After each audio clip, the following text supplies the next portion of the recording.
This is how you want to wire a fan up using a 5-wire relay. Of course, the fan on the high amp side is going to require a fuse. All the new 5-wire relays that I have this fuse built right into them. But a bigger fan like a 12-inch or a 14-inch or bigger fan is going to require a 30-amp fuse. The switch can be a thermostatic switch. It can be keyed on with the ignition, or it can have a separate switch.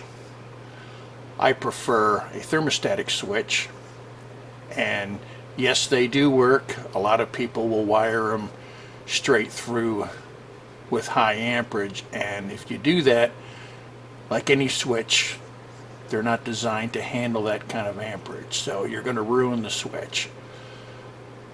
What you need to do is you need to use the thermostat, and I like an adjustable thermostat, but you need to use the thermostatic switch as the switch wire lead going to the relay to switch it on. Of course, you'll need a fuse to go to that switch. Also, the fan, the high amp that the relay starts and stops the current, needs to come directly off the back of the alternator. And then, of course, it's fused before it goes to the fan. And this basically, if you add an additional fan, then the only thing you could use from this would be a switch, this switch here, because you can use a single switch to turn on a bunch of relays. It doesn't require a 1.5 or 2 amps to turn a switch on. But you're going to have a separate relay for every fan.